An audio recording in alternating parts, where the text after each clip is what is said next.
उत्तर प्रदेश के छोटे से गांव बेलसर में हरीश और उसकी पत्नी सरिता रहते थे।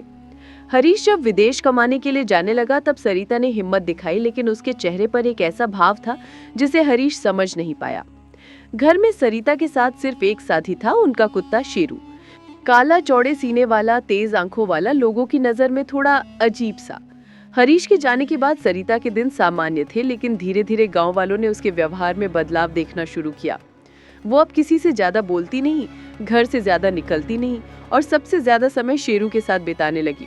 वो उससे बात करती, उसे सहलाती, उसके लिए अलग खाना बनाती और धीरे धीरे शेरू के प्रति उसका लगाव असामान्य होने लगा। एक दिन मेडिसिन स्टोर वाला मधुर अपने दोस्त से बोला, सरिता दीदी बहुत अजीब दवा ले जा रही हैं, जानवरों में ताकत बढ़ाने वाली गोलियां, वो भी इतनी मात्रा में कि बैल भी ना सह पाए।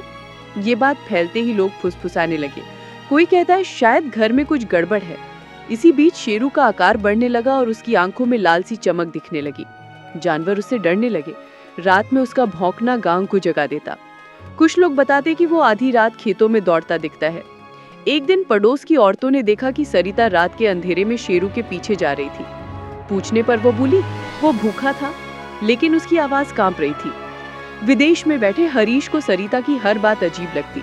वह फोन कम उठाती, बातें कम करती। हरीश को शक होने लगा कि कुछ गंभीर है।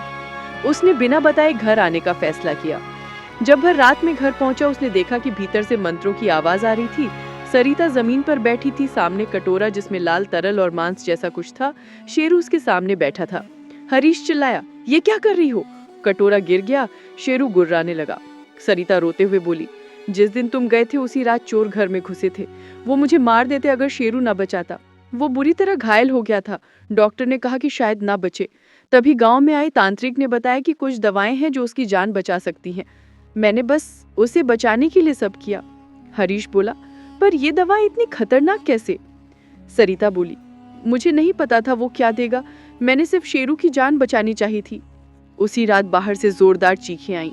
लोग शोर मचाते दौड़े आए। गांव के आदमी रमेश की लाश पेड़ के पास मिली। उसके शरीर पर किसी विशाल जानवर के दांतों के निशान थे। सबका शक शेरू पर गया। गांव वाले आग बबूला हो गए। कुत्ता खतरनाक हो गया है, वे चिल्लाए। सरिता रोती हुई बोली, नहीं, उसने कुछ नहीं किया। लेकिन गांव वाले नहीं मान रहे थे। पंचों ने फैसला रखा कि शेरू को पकड़कर गांव से निकाल दिया जाए। रात में गांव वाले घर के बाहर पहरा देने लगे। अंदर हरीश और सरिता बैठे थे। शेरू सामने बैठा था। उसकी आंखों में अजीब चमक थी, जैसे वह सरिता की रक्षा करने को तैयार हो। बाहर दरवाजा तोड़ने की कोशिश होने लगी। हलचल, आग, चीखें सब हवा में घुल रही थी। तभी शेरू जोर से कूदा और दरवाजा धक्का देकर बाहर भाग गया। गांव वाले उसके पीछे दौड़े, लेकिन वह अंधेरे में गायब हो गया। अगले दिन हरीश ने दवाइयों की जांच करवाई। रिपोर्ट में लिखा था कि दवाओं में प्रतिबंधित रसायन थे जो जानवर को अत्यधिक ताकत देते हैं और दिमाग को हिंसक बना देते हैं। ऐसी दवाएं अवैध बाजार में मिलती हैं। ये सुनकर सरिता टूट गई। मैंने उसके लिए गलत कर दिया, मैंने उसे खतरा बना दिया। हरीश ने उसे गले लगाया। तूने सिर्फ उसकी जान बचाने की कोशिश की थी, गलती दवा की थी। कई दिन बीत गए, शेरू वापस नहीं आया। एक शाम हरीश खेत के पास गया तो शेरू दिखा, कमजोर, दुबला, लेकिन पहचान अभी भी थी।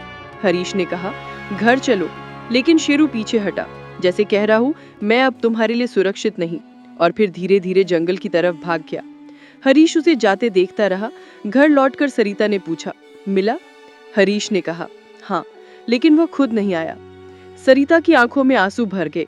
उस रात पहली बार आंगन चुप था, लेकिन जंगल की ओर से आती एक धीमी गुर्राहट सुनाई देती थी, ऐसी जैसे शेरू अब भी कहीं दूर से अपनी सरिता की रक्षा कर रहा हो।